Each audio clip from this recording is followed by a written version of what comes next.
Welcome to the Practical Growth Podcast. I'm your host, E.B. Johnson, top writer on Medium.com, published author, and master practitioner of neuro-linguistic programming. You've landed on the podcast that takes you on a journey into the heart of relationships and self-discovery. This is a must listen for those who are ready to overcome their toxic relationships and their toxic patterns. You can expect real talk, practical guidance, and raw and relatable guests that you'll be talking about for weeks. Let's get into it. Hello, and welcome back to the Practical Growth Podcast. It's me again, your host, E.B., top writer at Medium.com and master practitioner of neuro-linguistic programming. And today we have a super special episode that's near and dear to my heart. And that is why I brought in a really great special guest. We're going to be talking about toxic families today, what the toxic family structure is like, how it affects us in adulthood, and what it takes to really overcome and not just survive, but thrive on our own terms.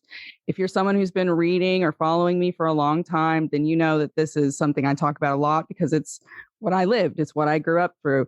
And I like to explain how I overcame and how I survived. And I like to share that story with others. And that's also what my coaching program is about. So if you are interested in getting the skills you need to survive and overcome from a toxic family upbringing, then head over to therealebjohnson.com and find out more. So we are going to be talking about these toxic families, and that is so important because so many of you I know have experienced that. And that is why I have brought in this super special guest, Tiffany Carter, who is a top-rated international podcast host. She's an amazing business coach. She happens to be my business coach, and she has a very similar story to mine, a similar upbringing. She knows what it means to be raised by a toxic family and to overcome, and as I stressed, thrive despite it all. So Tiffany, thank you so much for being here. This is probably the episode of the entire year that I was the most excited to record because you and I have we have very unusual stories. Not that there aren't a lot of people who are married to narcissists, dating them, have toxicity in their families. Obviously, you guys listening relate for a reason, but then there's those people with the stories that should be turned into a movie, you know, and you and I have that in common. Yeah, it's extreme. Right. Yeah. And not that just because our stories are so extreme, that makes our, pain greater. I never want people to feel that way. Sure. But it is pretty extreme. But I think one of the reasons why you and I had to go through that and still have to process and do the work freaking daily. I mean, right now I'm going through it. It's like 15-minute segments that I'm having to deal with. And it's like, I feel one of the reasons why we've gone through all this and our stories are so kind of movie-like extreme is so that other people can go, wow, if those two could get through that, there's some hope for me on the other side, which there is. Absolutely. Because really with these stories, which we're going to go into a little bit, people like us are a statistic. Normally we become a statistic. We're not expected to come out on the other side of that and become anything worth even mentioning, talking about, acknowledging. Yet somehow we've both become super determined to define our own lives and redefine ourselves outside of the abuse and kind of these set stories that these toxic parents and caretakers set forward for us. And that's why that's so important. And that's really why I wanted to make sure that we had Tiffany here for this talk, because she, more than anybody else, knows what it means to kind of bust down those walls, to kind of break through that pain and to do it her own way to great success, which is really hard to do, but it's something that we can all do when we tap into our inner power. And that's why she's here. And we're going to talk about our experiences today. So why don't we just start with a really, really simple one here, Tiffany? Why don't you tell us a little bit about your kind of upbringing and your story? I've talked a lot about mine, but let's hear a little bit about yours.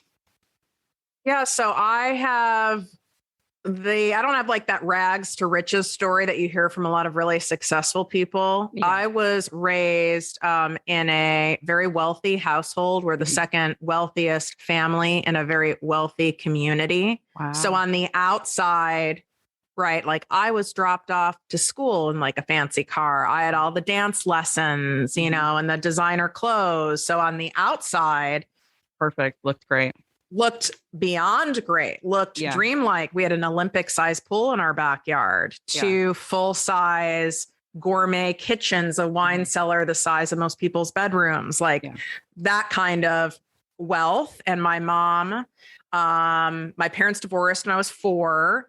So I was raised, a single-ish mom. There were lots of marriages and men coming in and out, but very attractive, dynamic, charismatic, like most narcissists, right? Charmer. Yeah. Very charming, always had like the perfect nails, very seductive, very skinny. My mom's anorexic.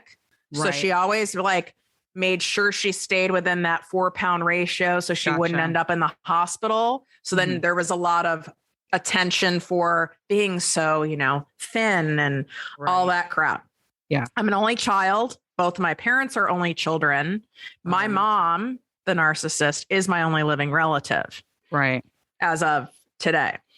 So in that home, it was really like a house of horrors behind the scenes, as a lot of you guys know from learning from EB and your own research and studying on this topic. I was just an extension of her. I was a prop of my mom. Right. So whatever, right. An accessory. And I felt like one as a kid. And I would even as a kid, there was a lot of, my mom was an entrepreneur, had her own company, went to Harvard, yada, yada. Yeah. And there was a lot of client dinners, and I would be brought to the client dinner to perform, even as a little kid. So would there be at these fancy restaurants, and I was taught how to order and how to be very proper at the table. And then they'd go, "Oh my God, your daughter's so well behaved. And she loves eating, artichoke." Right. She loves eating artichokes and she knows how to do all that. And I knew I was putting on a show when I was doing it. Wow. Even that young. I did. I was aware. I had to be, because if my ass didn't put on the show, that was it. There was big consequences. Yeah. So starting at age 11, I started getting sexually abused, and I was sexually abused from the ages of 11 to 21. My mom was aware of all of it. She orchestrated it. She, for lack of a better phrase, she pimped me out to clients. So I was like, when there were these lavish client parties, kind of like almost like Mad Men style. If you guys have ever watched that show, I can't watch it. It's a little triggering to me. Of course. But yeah, it's kind of like that, because the industry my mom was in was like an old boys club kind of industry. Gotcha. She was one of the few females. So there's a lot of male entertaining. So there'd be these lavish cocktail parties at the house. And who was the sexy cocktail waitress at 11? Or she were. Yeah. And a lot of these guys did not know I was her daughter, because she probably wouldn't have cared. Right. Exactly. Like, I don't know if they would have cared. And maybe I'm remembering and thinking they didn't know because it was so absurd. But she went and took me, like, how I use a lot of humor, you guys. So like that, I know that can trigger people, but it's part of how I like you got to make light of it. You gotta laugh. I know you like you and I have EB and I have we're very kind of sarcastic. We have dark humor. It really works for me. Yeah. So, like those slutty stores, every country has them. Those slutty, like there's Forever 21, and we had like Contempo Casuals Forever and Wet 21. Seal. Like we had these like slut stores. My mom would literally take me and get these like slinky, sexy outfits to wear. Oh, wow. Serve these cocktails. Now, what was the mind fuckery in it is that as a kid, when you're being told to do adult things, there's part of me that was like, I'm a grown up, I'm an adult and I'm getting all these compliments and from people, and I'm a big girl. Right. But on the other hand, I mean, I would have I'd get hives all down my arms. Because you were way overwhelmed. You were a child. Like you knew that wasn't the right place for you to be in. It's too much. It was so weird. It was so bizarre. And it kept going on. And that was, my dad was the quintessential partner of someone like that. Where even though they were divorced and I was 4, my dad was the doormat, very quiet. He was the enabler. Very sweet, very loving, never stood up for me, was probably terrified of her, which I kind of don't blame him. Yeah. Well, that's usually how they get their enabler in that position, because they get punished as well if they don't let it happen or, play soft. Right. So it wasn't like I had anywhere to go. Now I did at school mention some stuff to the school nurse. Yeah. Well, that didn't go fucking well because my mom was one of the main donors at the school. So they called my mom. Yes, they called my mom and told them what I said. And I was really screwed. Oh, because her form of punishment was, correct me if I'm wrong with the term, but I think it's like, is it stonewalling when they like just totally ignore you? Like you're a ghost. They just block you out completely. Like you're dead. And it would go on for like weeks. Like I was a ghost. There would be food for me. Right. But I remember I would take Post-it notes and I'd be so desperate to be acknowledged, given again, I'm an only child. Right. Yeah. And I would write on the Post-its, Mommy, please, I'm so sorry. I had no idea. And I would rack my brain. Like, what did I do? Like, in that sense, I knew. And then finally it was like 3 weeks later, she would like talk to me again. And it'd be such a rush to be talked to again. Yeah. So I was anything to keep it going. Right. So of course I couldn't say anything about the abuse to the school. I remember testing my dad once. Mm-hmm. I think I was 14. I knew even at 14, I had to test him. Like I couldn't trust my dad, not because he's a bad guy, but just because he was like on your side. Right. He's just being so controlled. Oh, yeah. Absolutely. Absolutely. And so I tested him by saying the main, and I don't give a shit, I'll say his first name, but the main primary abuser, Adam, who worked for my mom, who was her warehouse manager. And I was taught to call him my brother. It was very sick and twisted. I said something to my dad, like, Adam takes me out on Friday and Saturday nights downtown. And, isn't that kind of weird? Or I kind of tested my dad to see, like I told him enough. And if he happened to say it to my mom, I might not have been totally screwed. Right. And I said, but you cannot say anything to my mom. If you say something to my mom, I'm going to get in a lot of trouble. You can't say anything. What do you think my dad did? He said something to my mom. So I was like, okay, I'm alone in this. Anybody. I can't trust anyone. And I'm just going to have to survive and get through this until I get the hell out of this house. Yeah. And then the super resilience began. Exactly. Yeah. Then I became like, right. Exactly. Yeah. I became unstoppable in being resilient. Yeah. Without a doubt. Which is good and bad. It's good and bad because it makes you super, super strong and you end up accomplishing things that you may not have been able to without that resilience. But at the same time, you become so resilient that you're isolated. People don't realize you need help. When they do, they're like, oh, it's fine. Like she's strong. She's got it. It's fine. But mostly you just bury everything inside until you completely implode, which is devastating. Yeah. You just explained everything. Yeah. I mean, most people, they'd never ask, do I need anything? I felt like, how do these people not see me? How do these people not see this? I mean, I did act out. So it's like, how do they not see it? I would get sick all the time. Like I got mono twice. Yeah. Like I would get a lot of these sicknesses that a lot of kids who are being, abused or high stress. That was the same for me. I was hospitalized at like 12 with stress ulcers because I was like throwing up blood and stuff. And they're like, oh, she's got stress ulcers. It was 11 or 12. That's really odd. It's like, hello. And then no one does anything. It's like, right. So it's like, okay. Nothing was done. Yeah, absolutely. Right. That's fun. And you're right. I love when you said, that resilience when you go into that mode, and not everyone does. I mean, that's why, like, I always share in my podcast, like my love for like strippers, like, cause I genuinely mad props because that was my road. I was going to either be like an escort, working the pole without a doubt. 100%. It could have easily happened.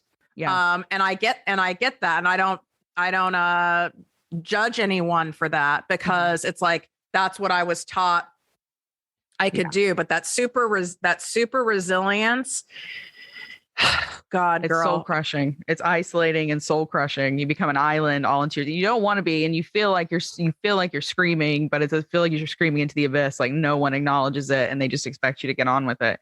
That's because that's what you learn to do. You can't trust anyone around you when you're raised in that toxic system because you get punished. If you ask for help, you get punished. If you express concern, you get punished. So it's all on you. You just got to go internal. And the gaslighting that has occurred for so long that, I mean, my mom still does it, of course. I'm sure she'll call while we're on, because that's what happens when I talk to you. I'm the magnet. It is.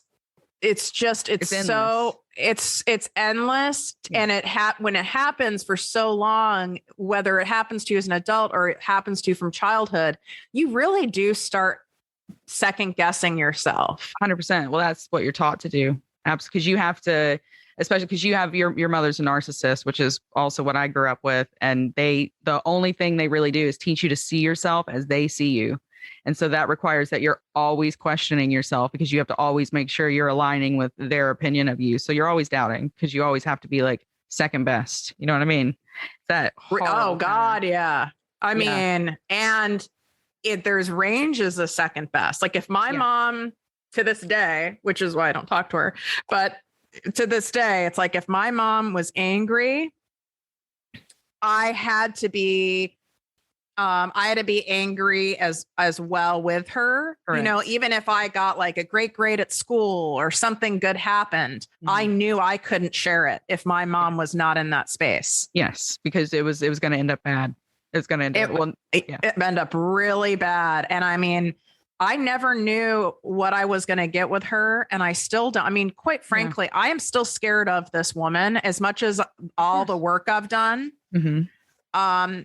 It's my inner child is definitely still scared of her. It's the unpredictability. It's like, even though I could plan for, she could go this way, she could go that way, she could go all these different ways. And lo and behold, this woman comes up with a new way where I'm just shooketh over it. Every time. It's never a pleasant experience. It's the same with me. Like I've done all the work and everything, but I actually did the math the other day, and there's absolutely at least 4 guaranteed narcissists, like diagnosable in my family narcissists. And it's just absolutely unpleasant. It doesn't matter how you approach them. It doesn't matter what kind of intentions you go into any experience with them. It always ends up bad. It just ends up uncomfortable, unpleasant, bad. You end up getting punished somehow, some way, where it's just, you just walk away feeling nasty from it all. Yet I feel during the holiday season, or if it's close to like Mother's Day or birthdays, yet I still have this guilt that I need to reach out and, you know, given there isn't another sibling and I'm the only living relative, like that I need to do something. And if I really have done a lot of healing work, why can't I find forgiveness? I mean, I get forgiveness isn't a part of it. I hate when I get so confused. I get so confused, really. Yeah. And I'm feeling it right now. It's like, but if I've done all this work, shouldn't I be able to just like call this woman? No, because that's the tough part. The tough part is not calling. That's the hard part. This is what I kind of talk to my clients about. Like the easy part is running back to cater to them, because that's what you've always been taught to do. Like even after healing, you've always been taught to run back. The hard part is not running back to a narcissist or a toxic environment. The hard part is saying like, no, this family's bad for me and I can't be a part of that. That's way harder than calling and saying, hi, how are you? You know, I want to be back in the picture. So to me, that's what the real healing is, especially when you come from that narcissistic upbringing. I really love your way of looking at it. That makes a lot of sense. I used to like send like flowers, like, you know, still technically not full no contact. Yeah. But like I would still send flowers, and it wasn't even for her. It was for me. For you. To soothe myself. Yeah. But as of last year, I haven't sent shit. Good for you. And it's definitely harder to not do anything. It really is. Yeah. Especially because around this season, we're also barraged by the media and everything else with the holiday message of like family and be close and this unconditional kind of love and stuff, which is just nonsense as well. But that's for another episode. So it makes it that much harder. It's this time of year and you're looking back over things that you want or that you want to change. And of course, when you come from these families that force you out, what do you want? You know, you want to be a part of that. You want that comfort of that idea of family, but it's not for everybody. When did you kind of realize that you were dealing with a narcissist mom? I did not know that term until probably my 20s. Yeah. I knew my mom was very self-involved. Yeah. I knew that she was sick. I knew that because when I would go and like sleep over at friends' houses, or, you know, spend time with other people's parents. And of course, because I was so hyper vigilant and I'm studying every move and, you know, listening to every sound. Yeah. And it was so different. And I could even tell in my nervous system, I loved sleepovers. I loved getting out of that house. Oh my God. I loved it. That's most of what I remember from childhood. Oh, me too. I loved it. And I was like, wow. And that's when I realized like something wasn't right. I would say it took me I started therapy at, I think 23. Yeah. So all of this was suppressed. I became a TV newscaster and I was in full denial that I was abused, pimped out, any of that. I was still in contact with the main abuser. He flew out and abused me while I was a TV newscaster. My God. I was so trained to see him as my brother. I spoke at his wedding. Yeah. Oh my God. Yeah. I mean, and I did tons of sexual acting out. Like, yeah, I was like that. I mean, I don't even know how many people, you know, and it was weird because I thought I was being kind of liberated about it. Me too. I was just trying to punish myself and like kind of punish my mother. Cause that would have absolutely destroyed her. Cause she was like that 1950s housewife and she, you know, she could have afforded cotillion. That's the path I would have, you know, been on kind of thing. So I knew that, you know, going out to a bar and picking somebody up, oh my God, that was just like a knife in her back. Right. I was definitely, I was that acting out. It was freedom. It was also what I was taught that I was worthy of, right? That I was, you know, I was taught that. So my news director at NBC, he got very, very wise man. Of course, I ended up sleeping with him too. But he got the t-shirt. But he was able to see signs. So I'd be sent out like on, you know, different assignments as a newscaster. And there was, you know, as we know, there's horrific things that happen in the world. Yeah. And I was sent out on this news story about this gang rape of this 11-year-old girl. And I became almost like obsessed with it. Yeah. Like I didn't want to let go of the story. And like in the news business, you go on to the next story, you know, like fast. And I didn't want to let go of it. And he saw there were things that he was seeing in me that he was like, this girl has some shit. And I remember there's a book, I think is it called Toxic Parents? It's a pretty old book, but it's like a gold standard. I think it's called Toxic Parents. And he underlined like a whole bunch of stuff and put like little like Post-it notes and pages. Right. And he left it for me to take home and read on a weekend. And I read it and I was pissed at him. Really? I was really pissed. Like, you're my fucking boss. Like, who the fuck are you? But it was dead. It was dead on.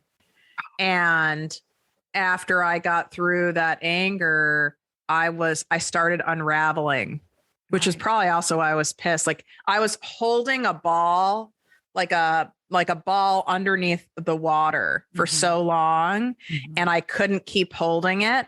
So I eventually had to leave the news business because I was going to have a nervous breakdown on the air. I mean, because here I'm showing up on the air with all these eyes on me, and I didn't want to be seen because now my masks are coming off and my protective layers. I'm like, I've got to get out of here before I panic.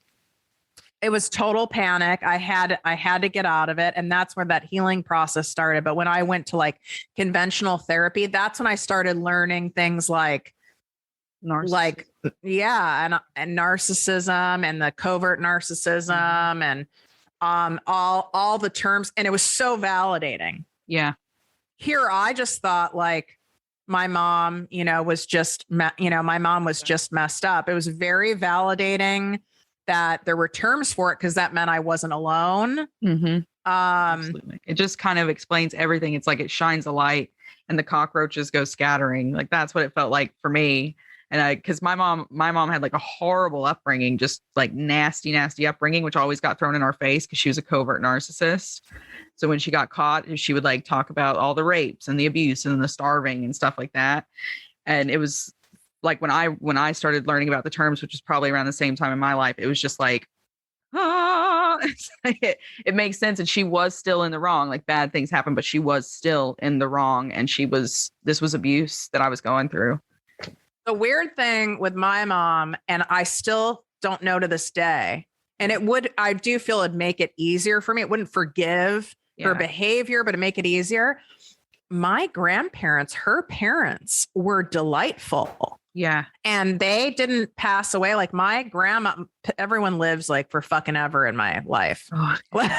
They live like my grandma died at 98. Okay. Wow. Like, yeah. Cool. So my grandma passed not that long ago. My grandfather did get dementia and Alzheimer's. So he passed but he was still 86. Yeah. So I knew my grandparents even once I was in therapy. So when, and of course being hypervigilant, studying everything. Yep.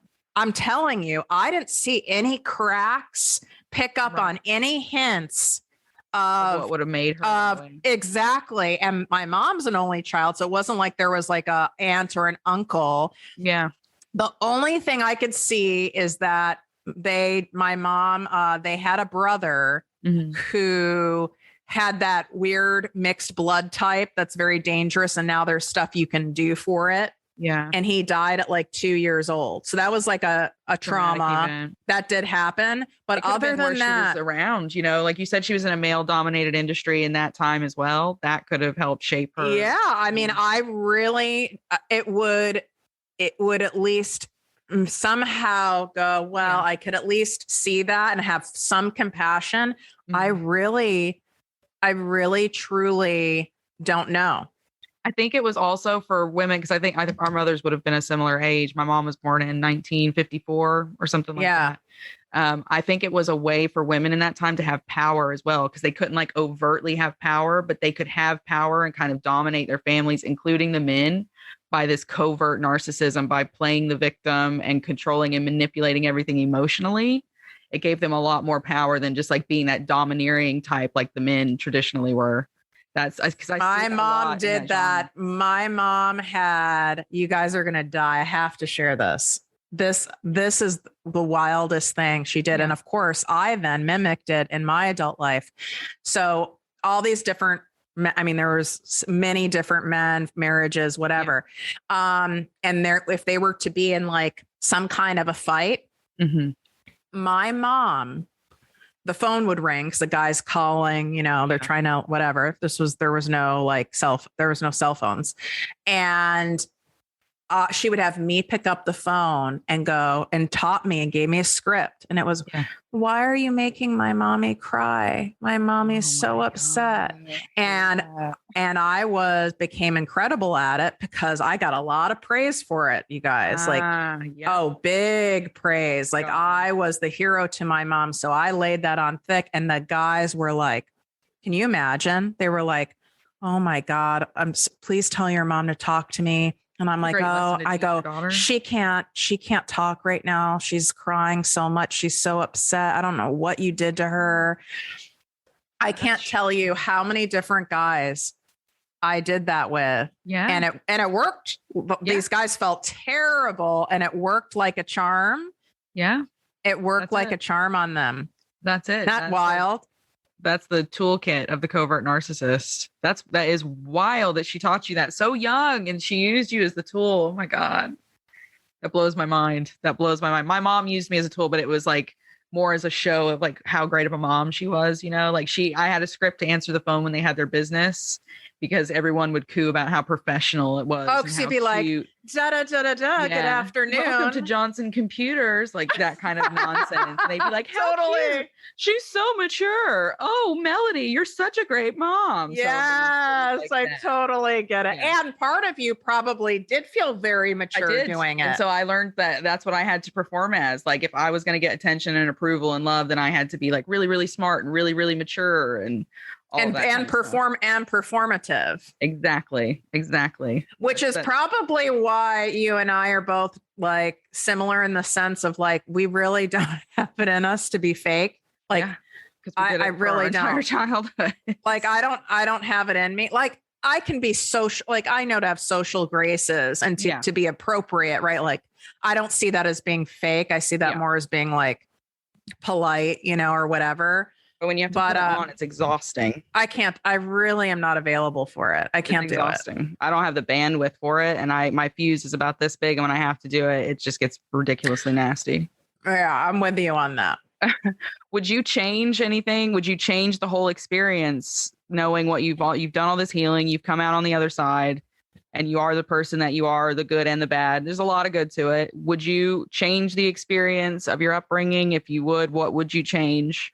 Oh, fuck yes. I really find it annoying when I hear people are like, but if I wouldn't change anything because I wouldn't be who I am today.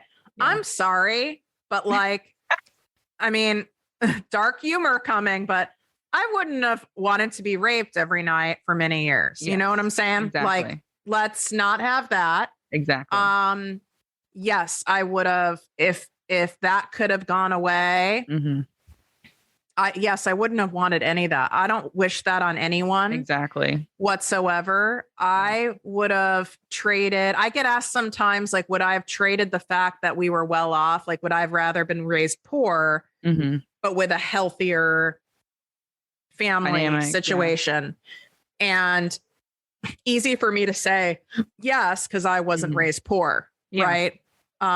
So that's kind of hard for me to answer because I was privileged in that way. But it's like, no, this is tough. It's tough to this day. Yeah. It's still tough to this day. I mean, you'll find it every day for the rest of your life. My entire life. And I mean, there's a reason. I mean, there's a couple of reasons why I don't have any kids. One is my internal organs have a lot of scar tissue. I'll leave it at that. Okay. Yeah. But I probably could with advanced fertility, et cetera. Sure. But the other reason is it is a lot of work for me to do what I do and show up for all of you guys and keep myself upright and alive. Thank you. And it's a lot of work for me to do that. Some days it's not as much. Other days it's a lot. And I don't have it in me. I can be a great auntie. Like, that's fine. That's the sweet spot. That's the sweet spot. I don't have it in me. Plus, I think I'd be a crazy helicopter mom. I'd be nuts. I'd be doing background checks on everyone. I'd be like, stuff comes out, and some of that's genetic, and we're learning that a lot of this trauma as well, it gets embedded in your genes and it comes out in your kids as PTSD and anxiety and depression and their own abusive behaviors and patterns and, mental diseases and things like that. So it's not something you can play around with. It's something you have to do every single day, and you've got to commit to it and fully learn and understand it from the inside out. I mean, even like this morning, before I came on here, this is an example of what I mean by working it every day. And I'm not trying to be discouraging you guys and say to not do the work. You have to do the work. Yeah. I went to kill myself 7 years ago. Like, I'm alive because of it. And I do experience a lot of joy. Yeah. I'm just kind of going through it at the moment. Yeah. But I did not want to go to yoga this morning. That sounded like a lot of work. Yeah. But I knew that I would feel better. I needed to move like stuck stuff through my body. So I went, but even in the middle of yoga, I get a lot of suicidal ideation. Yeah. Where I like fantasize about it. It seems, it's not that I'm going to do it. It just seems like it's almost a weird, sick, peaceful thought about it. Well, that's it. I do that as well. And it's not like I don't even like thinking of it as the suicidal ideation. It's just the option that that would be like a nap. Like it would just be a rest. Exactly. It'd be You're a not rest. Trying to punish anyone. You just want to sleep. You just want to get some sleep. That's it. Yes. And that's exactly. And here I'm in the middle of the yoga.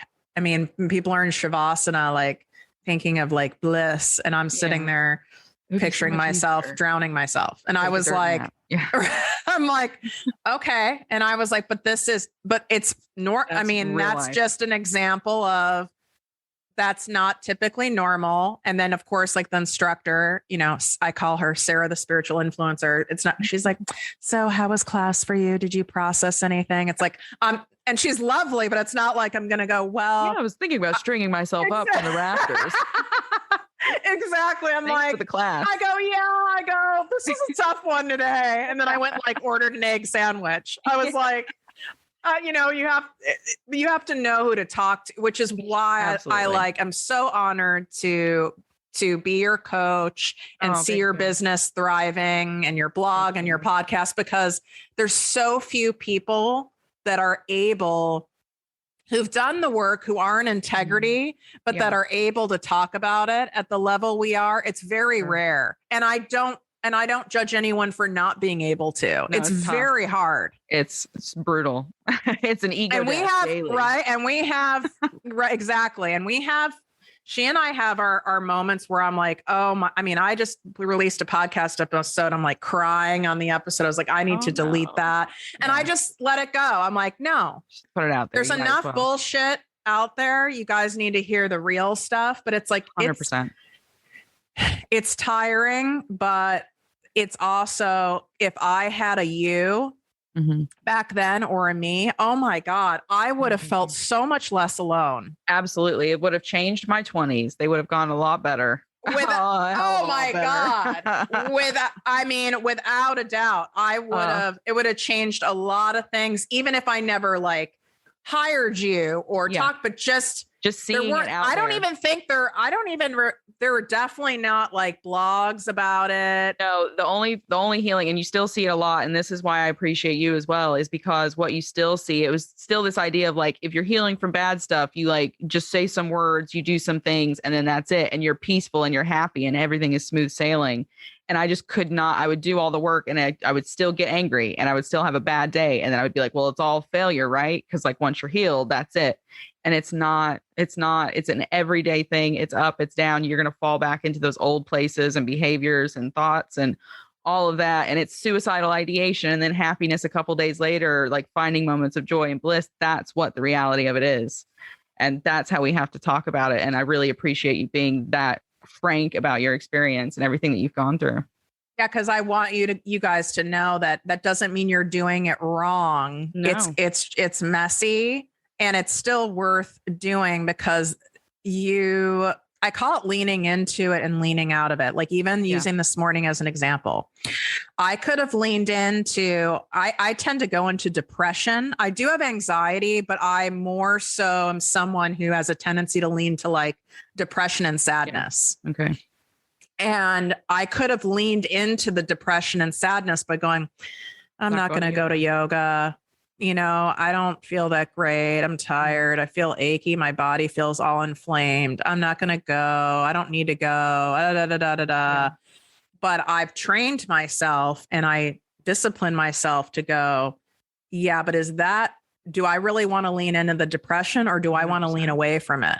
100%. So I have to constantly be checking my stuff, even with like what I eat, or if I'm going for a second glass of wine, am I going for the second glass of wine because I genuinely want it, or am I going for it? Something. Exactly. Yeah. And that's that radical consciousness and awareness that you have to build in order to survive and overcome and thrive on the other end of that. Yeah. So the actions are, ask yourself, am I leaning into the depression? Or am I leaning into the anxiety or the stress of it or the pain? Yeah. Or am I doing something that at least helps me stay? Maybe the best you can do for the day is stay fucking neutral. 100%. Like, sometimes it's just neutral. Thing? Like yesterday was like, we're teetering, like we are hanging on by a thread at neutral, but I'll take neutral over me going in the black hole because once you go in that hole, it is much harder to get out of the hole. 100%. That's why it's easier to just embrace and go with the flow of what's happening and, keep yourself focused on like, what is the smallest positive outcome I can make out of this right now? Is it do I just need to take this day to sleep and survive and make sure I eat a meal? Do I need to get up and go to yoga? Do I need to like get online and find a therapist or a group counseling, or do I need to go out with a friend? Like whatever, what is the smallest like positive thing I can give myself that takes the least effort that will help me? That's how I always try to approach that. That's why freaking was so excited when you're like, I want to do a podcast because you guys can listen to the damn show. You're 100%. doing it right now. You can listen to EB's show. You can listen to my show. You can read her blog or download all of her different books that she has. Like those don't take that much effort, right? So those are little things that you can do that we're talking about. Exactly. And that is power. That's what it is. It's small steps over time is how you get yourself where you want to be. And you realize that truth. It's not like going all out and overhauling your life all overnight. That's not going to make all the pain from your childhood go away. Little steps, the smallest positive outcome that you can build at a time. You know what really freaks me out and really pisses me off? I'm seeing a lot online. And I want you guys to be careful of this because I would have fallen for it. Right. Is these retreats and going and doing ayahuasca and frog serum and going for 3 days in Costa Rica, and you're going to have an inner child release and all this crap. And I'm not saying there aren't really cool retreats and things you can use as tools, but they're being marketed as the end all be all. The end all be all. It's your reset button. Right. And then and it's very like eat, pray, love, vibe. Exactly right. It, and it appeals to our magical thinking. Cause of course we want stuff to be easy. And all I have to do is pay $8,000 and go on this trip in the jungle and go on this journey. And I'm going to find myself again. And I'm not saying you might not get something out of it, but that is definitely not what's going to happen. What I end up getting is I get the aftermath of these people who come to me who have gone there and they've been cracked open and now they're fucked. Yeah. They get cracked open with no help and they just and now they're back on a plane. Open. Yes.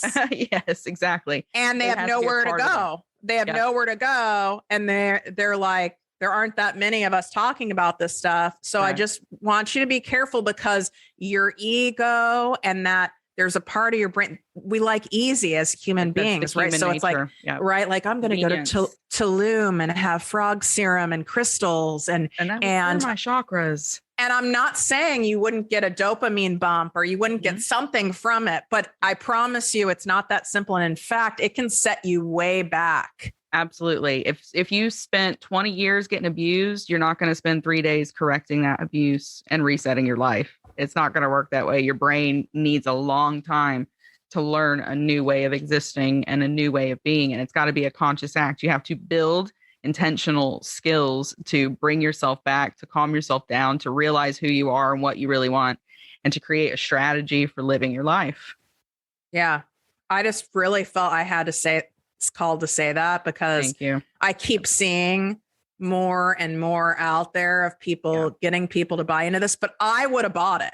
Yeah, well, it's the magical thinking. It's super appealing. It's almost like we'll just give you the cheat code. You type this in and you'll be okay. And that's just not going to happen. It's not realistic. Well, and a lot of the people selling this shit, they're using, and I know you get it as, master NLP practitioner, any of these incredible tools, they can be used for good, but if it's in the hands of someone who's manipulative, they can be dangerous. So there's a lot of people who are narcissists or sociopaths using NLP and not in a good way. And they'll use the sexual seductiveness. Like they're very ethereal and very attractive people. And we're going to find your divine feminine energy so you can release all of your sexual trauma. And we're going to smear our period blood all over each other. And right. And it's like, I mean, and it does look very seductive and freeing. Yeah. And it's very dangerous.